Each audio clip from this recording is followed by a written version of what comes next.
இது மகிமை நேரம். கர்த்தராகிய இயேசு கிறிஸ்துவின் நாமத்தினாலே மகிமை நேர நிகழ்ச்சியின் மூலமாக மறுபடியும் உங்கள் யாவரையும் சந்திப்பதிலே நான் மகிழ்ச்சி அடைகிறேன். கர்த்தராகிய இயேசு கிறிஸ்து தாமே ஊழியத்தின் பாதையிலே இவ்வளவாக நடத்தி வருகிறதற்காக அவருக்கு நன்றியும் மேன்மையும் செலுத்துகிறேன்.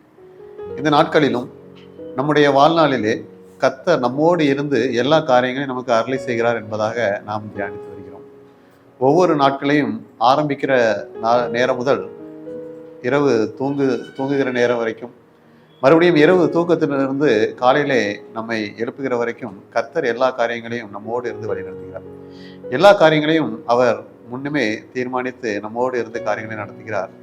நாம் ஒருவேளை நம்முடைய பலத்தினால் நாம் ஆரோக்கியமாக காணப்படுகிற நாம் அடுத்த நாளை காண்கிறோம் என்பதாக அல்ல, கர்த்தர் நம்மோடு இருந்து ஒவ்வொரு நாளையும் நமக்கு கொடுக்கிறார்.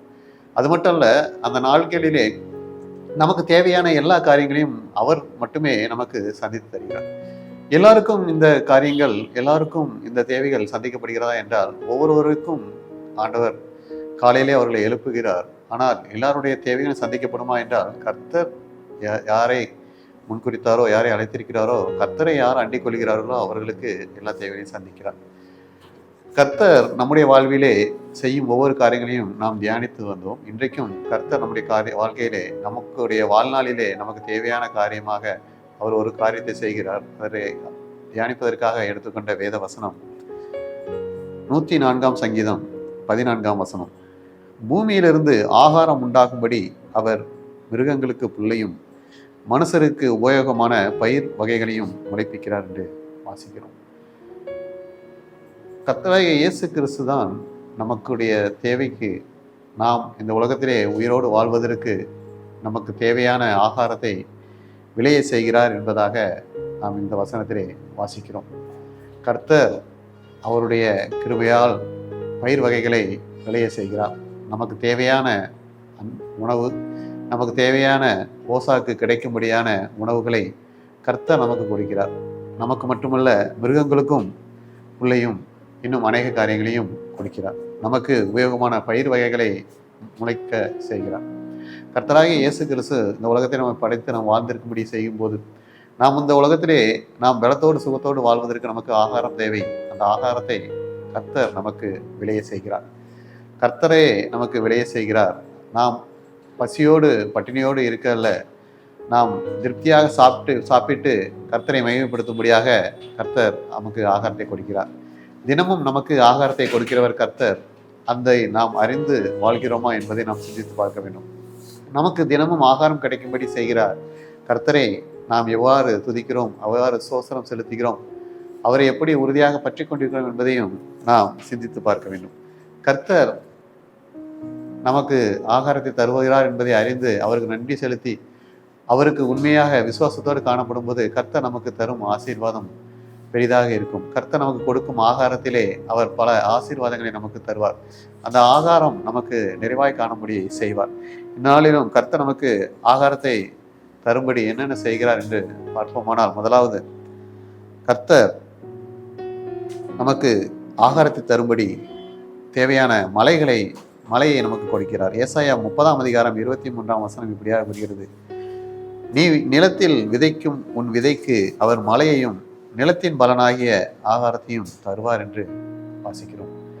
கர்த்தராகிய இயேசு கிறிஸ்து நமக்கு ஆகாரத்தை தருகிறார். அந்த ஆகாரத்தை விளைவிக்க செய்யும்படியான மழையை அவர் ஏற்ற காலத்திலே நமக்கு பெய்ய செய்கிறார். நமக்கு விளைவிக்கிறதுக்கு தேவையான விளை பொருட்கள் நம்மளிடத்திலே இருக்கும். நாம் விதைக்க காத்திருப்போம். அதன் விளைச்சலை பெருக செய்யும்படியாக, அதை விளைய செய்யும்படியான மழையை ஏற்ற காலத்திலே கர்த்தர் நமக்கு தருகிறார்.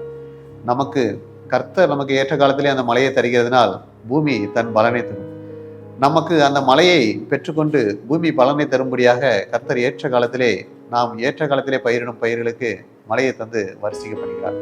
நாம் யோசித்து பார்க்க முடியாத அளவுக்கு நமக்கு அந்த ஆசீர்வாதங்களை தருகிறார். இதே போலதான் நம்முடைய வேலை வாய்ப்புகளிலும், நாம் செய்யும் பிசினஸ் எல்லா காரியங்களிலும் நமக்கு தேவையான ஆசீர்வாதங்களை அவர் தருகிறார். ஒரு பயிர் முளைப்பதற்கு எப்படி மழை தேவையோ, அதுபோல ஒரு பிசினஸ் செய்வதற்கு தேவையான எல்லா காரியங்களையும், அதற்கு தேவையான எல்லா காரியங்களையும் அவரே நமக்கு நிறைவேற்றி தருகிறார். அதை நாம் அறிந்து கொள்ள வேண்டும். பல நேரங்களிலே நாம் எடுக்கும் முயற்சிகள் சரியாக இருக்கிறதா என்பது தெரியாது. ஆனால் அந்த முயற்சிகள் நமக்கு ஜெயமாய் முடிந்திருக்கும். நாம் யோசித்து பார்ப்போமானால் அது எப்படி நடந்திருக்கும் என்று தெரியாது. ஆனால் கர்த்தர் அந்த காரியங்களை நமக்கு முடிய செய்கிறார் என்பதை நாம் நினைத்து பார்க்க வேண்டும். அப்படி நினைத்து பார்த்தோம் என்றால் அவருக்கு சோசனம் செலுத்தி அவருக்கு உண்மையாக விசுவாசத்தோடு காணப்பட முடியும். இரண்டாவதாக நாம் பார்க்கும்போது கர்த்தர் நமக்கு தரும் ஆகாரத்தை யாரும் நஷ்டப்படுத்தாதபடி பார்த்துக் கொள்வார். ஏசாயா 62 அதிகாரம் 8 வசனம் இப்படியாக கூறுகிறது, இனி நான் உன் தானியத்தை உன் சத்துருக்களுக்கு ஆகாரமாக கொடேன், உன் பிரயாசத்தின் பலனாகிய உன் திராட்சரசத்தை அந்நிய புத்திரர் குடிப்பதும் இல்லை என்று கர்த்தர் தமது வலது கரத்தின் மேலும் தமது வல்லமையுள்ள புயத்தின் மேலும் ஆணையிட்டார் என்று வாசிக்கிறோம். நாம் கர்த்தர் நமக்கு கொடுக்கும் ஆகாரத்தை நாம் முற்றிலும் அனுபவிக்கும்படியாக கர்த்தர் கிருபை செய்வார். ஒருவேளை ஆகாரத்தை சம்பாதிப்பதற்கு தேவையான மலையை கர்த்தர் தருகிறார். அந்த ஆகாரத்தை சம்பாதிப்பதற்கு தேவையான சக்தி பலன் நமக்கு வேண்டும். நமக்கு பலனையும் தருகிறவர் அவர்தான். பல நேரங்களிலே நமக்கு சோர்வுகளையும் அசதிகளையும் நமக்கு வியாதிகளையும் நாம் சம்பாதிக்க முடியாமல் செய்கிற சத்துருவின் போராட்டங்கள், பிசாசின் தந்திரங்கள், இன்னும் நமக்கு விரோதமாக மனிதர்கள் எழும்பி நாம் பயிரிடும் காரங்கள், நாம் எடுக்கும் முயற்சிகள், வேலையிலே பிசினஸ்களே என்று நம்மை பின்தள்ளும்படியாக நாம் எடுக்கும் முயற்சிகளை நாம் வெற்றியை பெற்றுக்கொள்ளக்கூடாது என்று சதிகளை செய்பவர்களாக நமக்கு விரோதமாக எழும்புகிற கூட்டங்கள் அநேகம் உண்டு.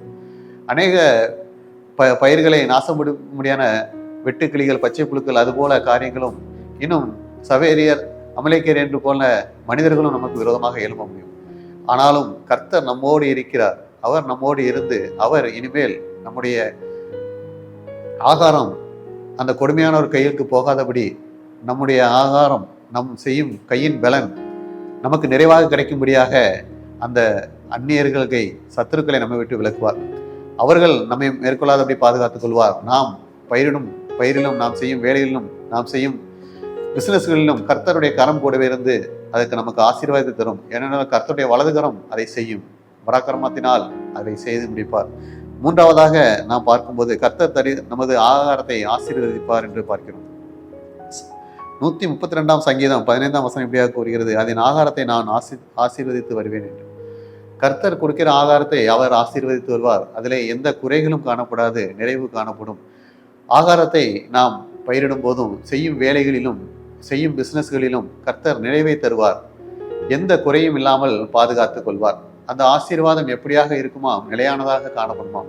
கர்த்தர் இப்படியாக நமக்கு ஆசீர்வாதத்தை கொடுப்பதனால் அந்த வேலையிலோ அந்த பிசினஸிலோ நாம் செய்கிற விவசாயங்களிலோ நாம் அதை எடுக்கும் ஆகாரத்திலே எந்த குறையும் இருக்காது.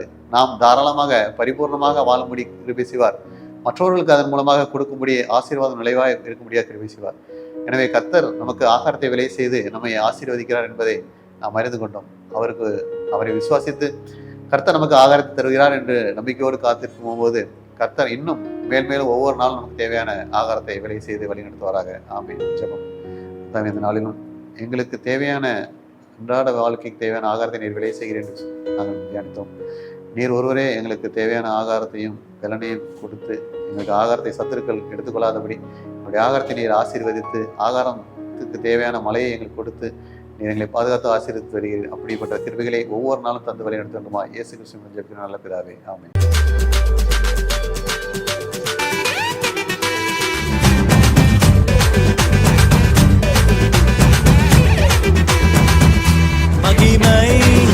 மகிமை